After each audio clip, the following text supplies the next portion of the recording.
क्या अब भी हालात बदले? ये सवाल अब भी बना हुआ है। और अनुप्रिया जी, आपको मैं अब चर्चा में शामिल करता हूं, क्योंकि सीधे सीधे अब देखना यह है कि अमित शाह वहां पहुंच गए हैं और आपके ही अंदाज में वो पूरी तरह से पॉलिटिक्स कर रहे हैं।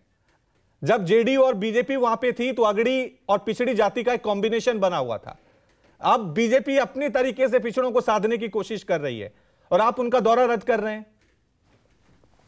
रवि जी, मुझे लगता है कि अगर आप बिहार की घटना हुई तो उसको ध्यान से देखेंगे तो बहुत आश्चर्य की बात है।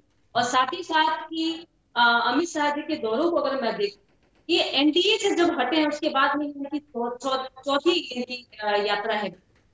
एक बात तो अमित शाह जी समझ रहे हैं कि अब मुख्यमंत्री जी का साथ इनके साथ में नहीं है और चेहरा जो विकास बिहार में है उनका साथ इनके साथ में नहीं है। कि अब उनको डर लग रहा है यहाँ सरकार कैसे बना पाएंगे, उनका जनाधार अब हमने छीन लिया है और जनता का जो विश्वास है वो हमारे साथ में है।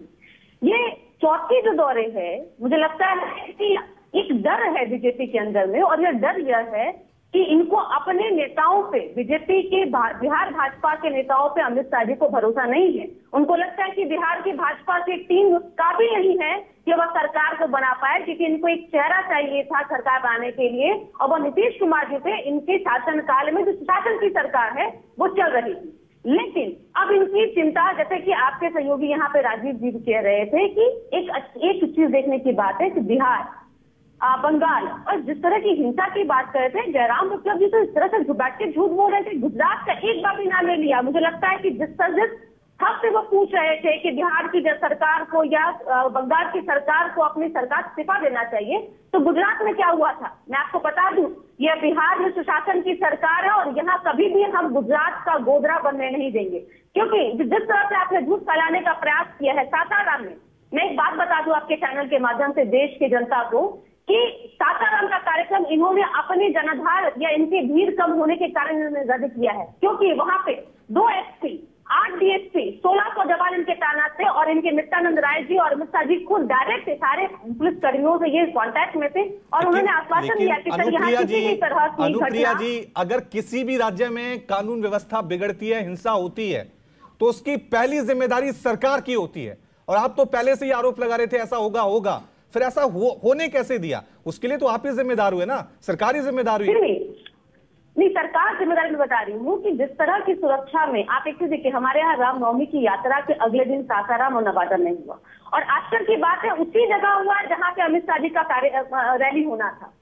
उसमें एक बजरंग दल है जिसको हम लोग कहते हैं कि बजरंग दल जो बीजेपी का अंग है, और बजरंग दल के माध्यम से इस तरह के जो असामाजिक तत्व के रूप में उन्होंने कार्यक्रम करने का प्रयास किया है। मैं पूछती हूँ कि बजरंग दल छठ में क्यों नहीं दिखते हैं, या बजरंग दल कोरोना काल में क्यों नहीं दिखा? यह सोची समझी लेकिन मेरा जो मूल सवाल है, अनुप्रिया जी, मेरा जो मूल सवाल है कि बिहार में हम जब भी, अगर हम दिल्ली से देखें, देश के किसी दूसरे राज्य से देखें, तो हम देख रहे हैं बिहार में हमेशा जाति के नाम पे ही क्यों राजनीति होती है। इनको अपना लिया, आगड़ों को बना लिया, पिछड़ों को जोड़ लिया, कुर्मी को जोड़ लिया, ठाकुरों को जोड़ लिया, यादवों को जोड़ लिया। बिहार कभी विकास के नाम पे क्यों आगे नहीं आता? वहां पे पॉलिटिक्स क्यों नहीं होती है?